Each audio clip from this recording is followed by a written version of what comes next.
Hi everyone. Before starting the video, I would like to thank these people who commented on my video. वैसे भी कोई ज़्यादा comment करता नहीं है. So they really made my day and made me so happy. So thank you so much for commenting. So now let's get to the video. तो अभी रात के 12:30 बज गए हैं एंड मुझे लगा कि ये सही टाइम है हॉरर स्टोरी शूट करने के लिए. एंड ये सही टाइम इसलिए भी है क्योंकि मेरे सारे परिवार के लोग सो गए हैं एंड फाइनली घर में शांति है. बट अभी हर छोटी छोटी चीज़ मुझे डरा रही है एंड आई एम री थिंकिंग कि मुझे क्या ये वीडियो शूट करनी चाहिए. बट कोई बात नहीं, मैं इतने दिनों से इसे टाल रही थी तो आज फाइनली इसे शूट कर लेते हैं. सो द थिंग इज़ कि मैं रेडिट से एक स्टोरी पढ़ने वाली हूँ.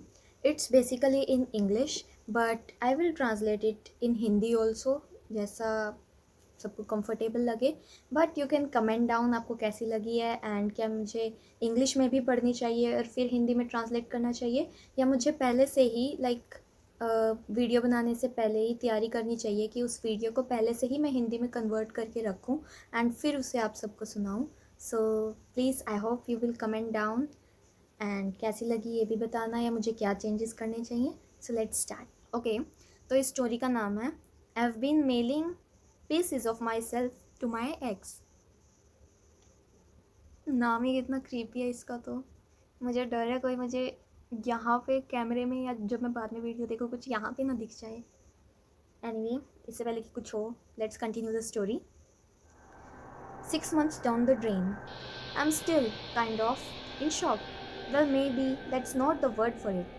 It feels like I've lost a game that no one else knew I was even playing. I still find myself thinking about when we first met. How could she, how she was the first woman to ever show me that I could be loved. That I wasn't just some hopeless guy, incapable of forming a connection. God, those memories hurt. But the memories of the argument hurt more. I tried telling myself that I was sensitive. I can react in ways that I don't feel controllable. I see that she had been patient enough to work through those issues with me. But no, she left me. The facade of love crumbled, and it was like I was right back into the same position again, alone, stuck in my own head. Only this time the thoughts weren't on my own. Well, they were, obviously, but they weren't thoughts that I'd experienced before. Prior to obtaining her, my thoughts were very much involved. I dissect myself. Start होती है कहानी कि 6 महीने हो गया उस बात को, पर मैं अभी भी शॉक में हूँ. वेल, शॉक भी उसके लिए सही वर्ड नहीं है. वो इतना ज़्यादा दुखी और डिप्रेस्ड है बंदा. उसको लगता है कि वो एक ऐसा गेम खेल रहा है. मुझे अजीब अजीब आवाज़ें सुनाई दे रही हैं. उसे लगता है कि वो एक ऐसा गेम हार चुका है जो किसी को पता भी नहीं था कि वो खेल रहा है. उसे अब भी उस दिन की याद आती है जब वो अपनी गर्लफ्रेंड से पहली बार मिला था. कैसे उसे लग रहा था कि भाई ये पहली औरत है जिसे उससे प्यार किया है, जिसने उसे ये बताया कि भाई उससे भी कोई प्यार कर सकता है और वो कोई होपलेस बंदा नहीं है, कि he is also lovable. Okay, कि उसे भी प्यार किया जा सकता है, वो भी किसी से कनेक्शन बना सकता है.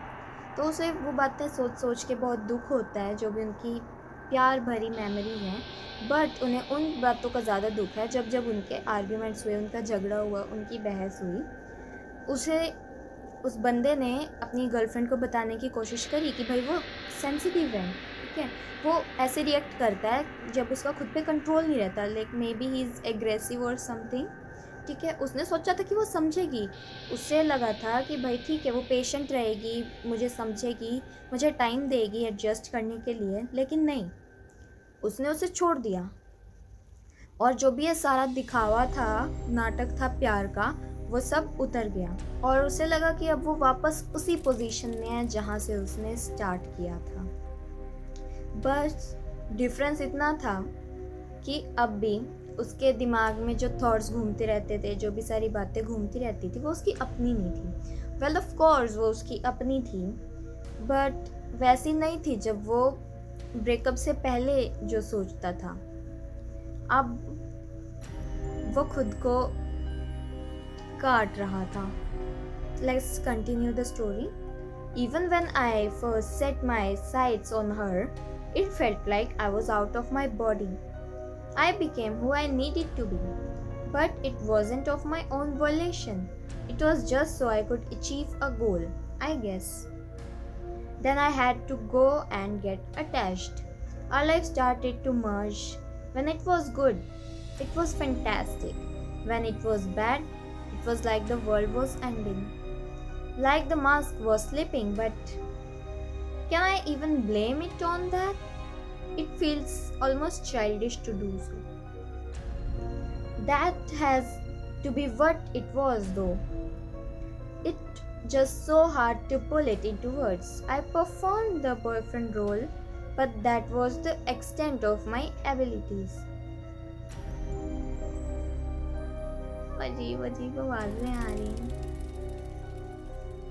I could never become a husband. All I knew how to do was buy things, flowers, chocolates, gifts, whatever. Even when things got violent, here came the boyfriend with another bouquet. So अब वो आगे बताता है कि भाई जिस दिन से उसने उसको देखा था उसे ऐसा लगा कि भाई उसने अपनी बॉडी छोड़ दी है. इट वॉज लाइक कि भाई अब उसकी आत्मा जो है वो उसके शरीर में है ही नहीं, और उसे ऐसा नहीं लगा कि भाई वो बदल रहा है या चेंज हो रहा है. इट वॉज जस्ट लाइक कि भाई एक गोल है जो उसे अचीव करना है, and it was to be a perfect boyfriend type of thing. Like उसे नहीं पता था रिलेशनशिप में कैसे रहते हैं, कैसे स्टे करते हैं, कैसे सॉल्व करते हैं प्रॉब्लम्स को. इट वॉज जस्ट लाइक हाँ ठीक है मैं बॉयफ्रेंड बन गया हूँ अब, and I will perform all my duties. It was just like हाँ अब मैं अपनी बॉडी से मेरी आत्मा बाहर निकल गई एंड किसी और के साथ मर्ज हो गई है जो कि है उसकी गर्लफ्रेंड. ठीक है, फिर उनकी लाइफ स्टार्ट होती है, एंड जब वो साथ में होते हैं ब्यूटीफुल मेमोरीज बनाते हैं तो उसे लगता है भाई इससे अच्छी चीज़ तो कोई हो ही नहीं सकती. लेकिन जब कभी भी आर्ग्यूमेंट्स होते हैं छोटे मोटे भी तो उसे लगता है अब तो दुनिया ही ख़त्म हो गई, इससे बुरी चीज़ तो कोई हो ही नहीं सकती है. He was that kind of person. तो उसे लगता था कि भाई ये मेरे साथ प्यार का नाटक कर रही है. उसे लगता था, उसे उस पर शक होने लगता था कि भाई ये प्यार करती भी है या नहीं, और she is just playing with me. लेकिन फिर उसे लगता था कि भाई क्या मुझे सब इन चीज़ों पे लाइक हमारे बुरे जो आर्ग्यूमेंट्स है क्या उन पे ब्लेम करना भी चाहिए, क्योंकि उसे लगता था यार ये सब तो बच्चों की चीज़ है, मैं इतनी छोटी छोटी चीज़ों को लेके हमेशा दुखी नहीं हो सकते, हमेशा ब्लेम उस पर नहीं डाल सकता. वो बेचारा इतना ज़्यादा दुखी था कि उसको ये भी नहीं पता था कि मैं अपने दुख को उसे कैसे बताऊँ. उसे बस एक बॉयफ्रेंड का रोल निभाना आता था, और वो भी उसके लिए बहुत ही मुश्किल हो रहा था क्योंकि उसे स्ट्रेच करना पड़ रहा था. वो नेचुरली ये सब चीज़ें एक्चुअली में करना नहीं चाहता था, वो अपने कंफर्ट जोन में रहना चाहता था. ओके, उसे लगता था कि भाई वो कभी हस्बैंड नहीं बन सकता. उसे बस चीज़ें खरीदना आता था, लाइक फ्लावर्स, चॉकलेट्स, गिफ्ट जो भी है, और उन्हें देना आता था. जब भी चीज़ें बिगड़ जाती थी, झगड़ा होता था, वो कुछ गलत कर देता है, उनके बीच में बात बिगड़ जाती, तो वो अब एक और नए बुके के साथ एक परफेक्ट बॉयफ्रेंड.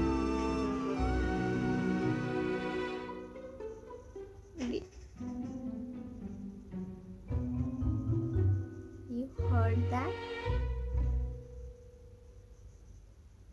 मुझे वो दरवाज़ा बिल्कुल पसंद नहीं है बिकॉज उसका स्टॉपर ख़राब हो गया है. Okay, let's continue the story. मुझे जल्दी से जाना है अब यहाँ से.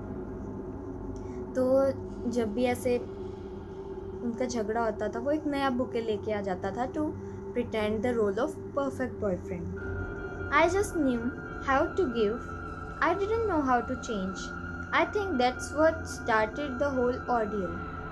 After a particularly bad argument, we both decided that it'd be best if we went our separate ways. It took some convincing on her part, mainly because I didn't think I could catch lightning twice, but ultimately I relented. That didn't mean I stopped keeping an eye on her though. I had watched her house pretty often. It was usually during those nights where the bad thoughts kept me up. Nights when I needed movement, needed action. In some weird way, it felt productive. I'd also still watch her social media like a hawk. Her stories, posts, updates, everything. After we broke up, she decided that she was now the sexiest girl in the world and she made sure her followers knew it too. I let her know my disdain for those pictures every time I saw one. I'd asked her why she was trying to hurt me like this, but she never responded. She just looked at it, then left me hanging like I was some kind of dog. It was until those initials appeared in her Instagram bio that things really went off the rails though. They were like a taunt. It was like she wanted me to text her. I tried to lay down the law, but like always, I get no reply. In fact, I didn't have access to her at all anymore. Every account user not found. My mind was empty when I drove to her house. Either that or it was just moving too fast to process. I knew what I needed, but I couldn't think about it. There was a car in her driveway that I didn't recognize. वो कहता है कि मुझे बस देना आता था, मुझे ये नहीं पता था भाई चेंज कैसे करते हैं खुद को दूसरों के लिए. Not exactly खुद को चेंज करना, but still like you know खुद को चेंज करना पड़ता है.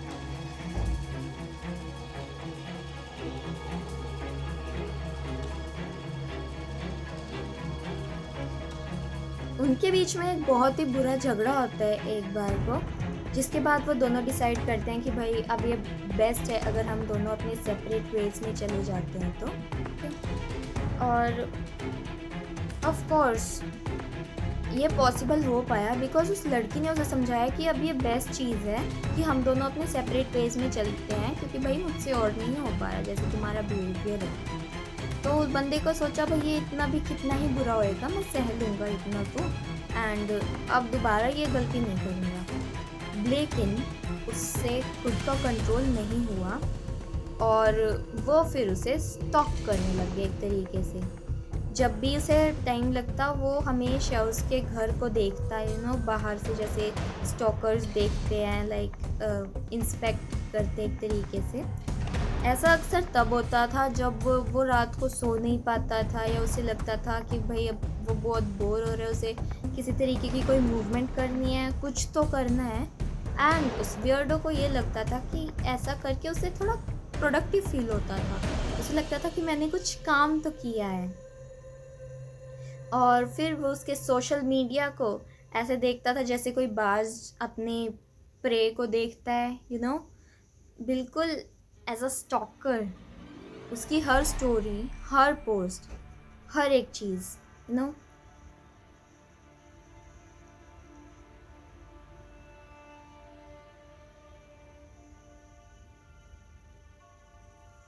तो जब ब्रेकअप कर लेते हैं तो लड़कियां डिसाइड करती हैं ना कि भाई अब तो ग्लो अप का टाइम है. तो सेम उसके साथ भी हुआ. वो कहता है कि भाई जब हमारा ब्रेकअप हो गया तब उस लड़की ने डिसाइड किया कि अब वो दुनिया की सबसे सेक्सी गर्ल है. और उसने अब वो इस तरीके से पोस्ट कर रही थी कि भाई उसके सारे फॉलोअर्स को ऑफ कोर्स ये पता लगना चाहिए कि वो कितनी सुंदर दिखती है, कितनी अच्छी दिखती है. क्या तो अब थोड़े टाइम के बाद तो उसने स्टॉक किया और फिर उसने उसे मैसेजेस भेजना स्टार्ट कर दिया अपनी सिचुएशन बताते हुए कि भाई तुम मेरे साथ ऐसा क्यों कर रही हो, मुझे बहुत बुरा लगता है, अब मैं तुम्हारी ये पिक्चर्स देख रहा हूँ. ऑफ कोर्स क्या ये सब मेरे को जेलिस करने के लिए, क्या ये सब मेरे को ये बताने के लिए कि भाई मुझे कितना रिग्रेट होना चाहिए कि मैंने तुम्हें छोड़ दिया, मैंने तुम्हारे साथ अच्छा बिहेव नहीं किया. या of course he was hoping to get back together somehow.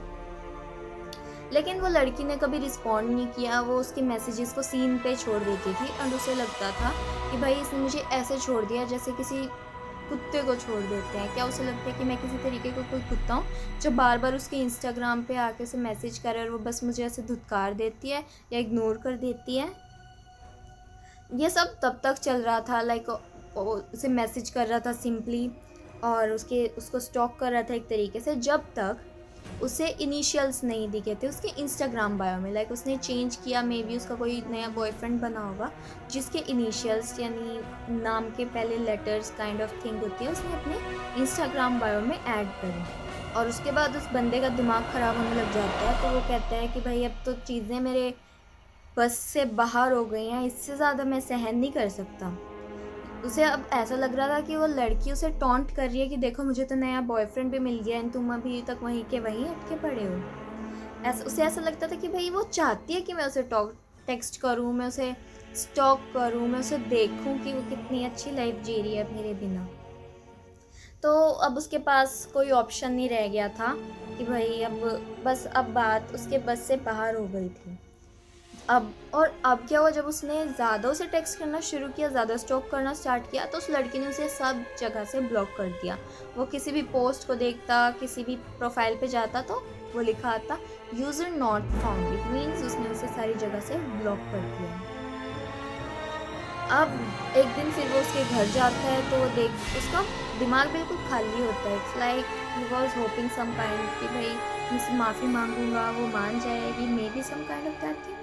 But फिर उसे उसके जो ड्राइव वे होता है, गैराज काइंड ऑफ थिंग, उसमें किसी और की गाड़ी दिखती है, ऐसी कार जो उसने पहले कभी नहीं देखी, जिसे वो पहचानता नहीं है। एंड अब उसे लग रहा, उसका दिमाग फिर से ख़राब हो जाता है। उसे लग रहा था कि मैं ही इतना अजीब बिहेव कर रहा हूँ, या चीज़ें ऐसी ही हैं, या मैं इसलिए इतना अजीब बिहेव कर रहा हूँ क्योंकि चीज़ें मेरी स्पीड से काफ़ी ज़्यादा फास्ट चल रही हैं। मे बी उसने तो कॉप अप कर लिया अपनी फीलिंग्स के साथ, लेकिन मैं नहीं कर पा रहा। तो ये सब सोच सोच के उसका दिमाग ख़राब हो जाता था। उसे ये थॉट बिल्कुल अच्छा नहीं लग रहा था कि उसकी एक्स का अब एक नया बॉयफ्रेंड है। तो फिर वो जब उसकी कार देखता है, वो वापस घर आ जाता है बिना कुछ कहे। No matter how hard I tried, my anger and desperation wouldn't subside. I lost sleep. I didn't eat. I was turning against myself. That's why I did it. That's why I did what I did. I wanted her to know that what she had done to me. It started off small. A few locks of hair, some fingernails, handwritten notes that I thought would drive her back into my arms. Have these too, since you're taking everything from me anyway. I hope this makes you think of me. I still think of you. She never wrote back. Days went by, days turned into weeks, and she never left my mind. She was playing the game hard, and I, up the ante. I peeled off my tattoos with a razor blade, including her name. I had put the letters in the mailbox and clock under the clock of darkness. No response. Fine, fine, fine. Have my fingers. I don't need all 10 anyway. It's not like I'm holding you anymore. Take my ears. You're useless without your voice. Nothing was getting through to her, no matter how hard I tried.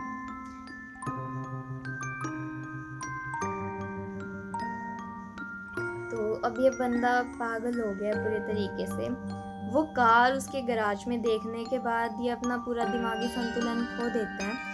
इसका गुस्सा इस हद तक बढ़ गया था, इसकी desperation, ये खाना छोड़ देता है, पीना छोड़ देता है, सोना छोड़ देता है। इट्स लाइक वो खुद ही के ही खिलाफ हो जाता है कि भाई मुझे तो अब ज़िंदा रहना ही नहीं है, वो मेरे पास नहीं है, मुझे जीना ही नहीं है।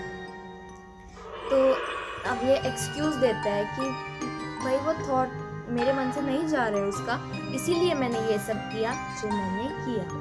वो उसे बताना चाहता था कि भाई उसकी वजह से उसकी क्या हालत हो गई है, उसकी गर्लफ्रेंड की वजह से वो कितना बुरा हो गया।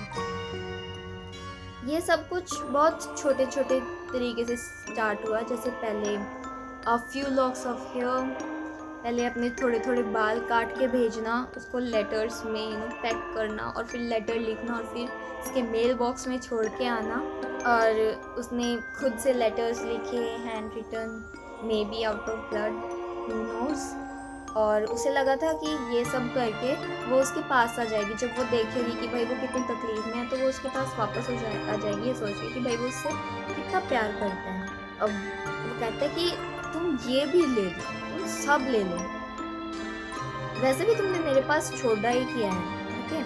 कि वो सोचता है कि ये तो तुम्हें मेरी याद दिला ही देंगे ना, मैं अभी भी तुम्हारे बारे में सोचता हूँ, क्या तुम नहीं सोच सकती? लेकिन उस लड़की ने कभी उसको कोई रिप्लाई नहीं दिया। दिन बीत जाते हैं, फिर हफ्ते बीत जाते हैं और वो लड़की उसके दिमाग से नहीं जाती। वो उसे लगता था कि ओह शी इज प्लेइंग हार्ड, ठीक है, तो उसने भी अपना गेम लेवल अप कर लिया, ठीक है, मैं भी देखता हूँ कब तक नहीं मानती। फिर उसने जो भी टैटूज करवाए थे उस लड़की के नाम के, वो रेजर से अपनी स्किन से पील ऑफ करता है, तो एक तरीके से वो अपनी खाल ही पील ऑफ कर लेता है अपनी बॉडी से और उसे लेटर में पैक करता है। फिर हैंड रिटन लेटर्स भी लिखता है और रात के अंधेरे में जो उस लड़की का मेल बॉक्स है उसके अंदर छोड़ के आता है। Crazy person. और ये इतना सब करने के बाद भी उस लड़की का कोई रिप्लाई नहीं आता।